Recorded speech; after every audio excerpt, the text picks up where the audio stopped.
and the air cannot pass through.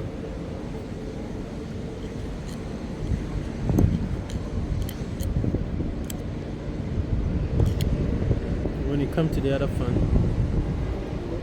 same thing.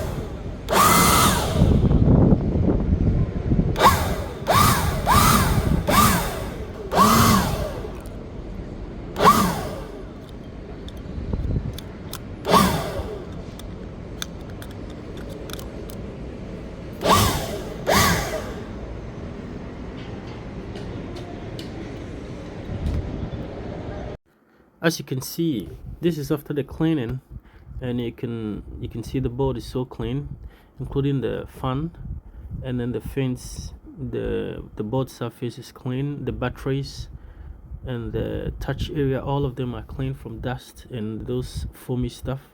It is important to keep your MacBook clean, because if you don't, it will sometimes go off, sometimes it will slow down, sometimes it will shut down by itself, sometimes it wouldn't even show the interface. So keep it clean, and if you need our service, link up at Lex Fix and we will fix it for you.